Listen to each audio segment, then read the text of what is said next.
So Tenet, how am I gonna review this movie? Tenet is directed and written by Christopher Nolan. If you know this guy, he is the guy who has brought you Inception, Interstellar, the Dark Knight series, and many amazing films. When I first saw the trailer Tenet, I think like you, I didn't know what was going on except that it was set in modern times, it's action-packed, and Nolan introduced a time reversal element that is happening in real time. If that sounds confusing to you, oh boy, the movie, yeah.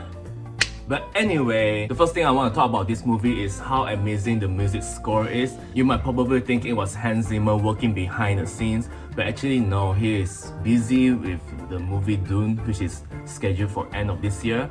So Nolan hired Ludwig Göransson, that's a name in Swedish, and I have to say that he did an amazing job mimicking Hans Zimmer's style with the and that's not the only impressive thing, because in every few minutes of the movie, you will hear this beeping sound, and this is a signal that the time reversal, or rather they call it inversion, is coming to play. Or maybe it's just messing with my mind. Also, during the fight scenes where the inversion happens in real time, I noticed that the soundtrack was played in reversal. So I think that is a very smart play of making you feel confused, uncomfortable, I would say. This is not the first time that Nolan has tried to mess our minds with his time-themed movies.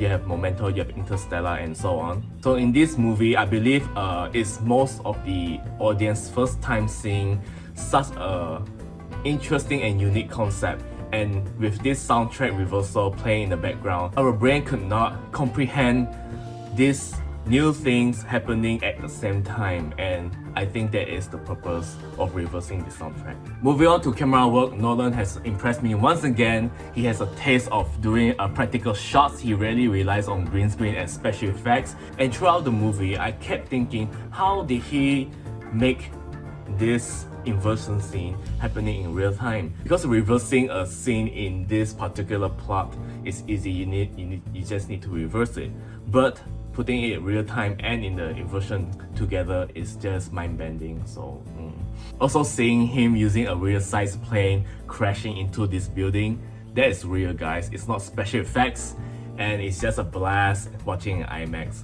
pun intended. In terms of acting, I think everyone did really well, especially Kenneth Branagh.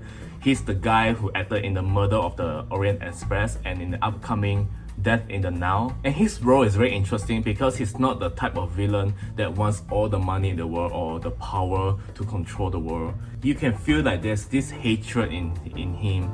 He's just contained it inside, and when he bursts out, oh.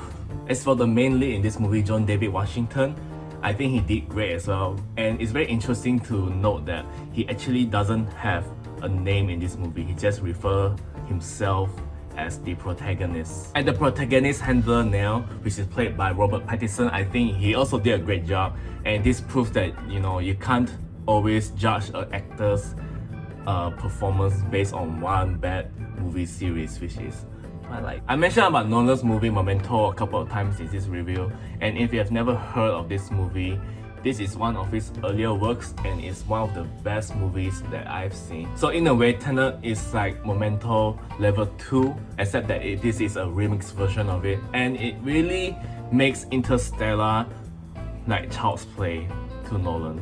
Nolan also likes to bring up this grandpa paradox in his movie. So with this theme in mind, it's not everyone's cup of tea because there's a lot of rules explaining at the beginning of the film, which kind of drags the movie a bit. But once the movie takes off, then it goes off like a roller coaster going down like that. That said, it's also a type of movie where people really talk a lot because they have to explain the rules, the plot, and what's happening. So if you're not that type of viewer that likes to watch this kind of intellectual movie, then this is probably not the movie for you. Regardless, I did enjoy this movie, and I might want to watch it again in the future, but not so soon because, you know, of the current pandemic. If you're gonna watch it in the cinema, please do watch it in IMAX. I can guarantee that you will have a fantastic time watching the movie. And if not, just stay home. But what do you think of the movie? Let me know in the comments down below. Okay, bye.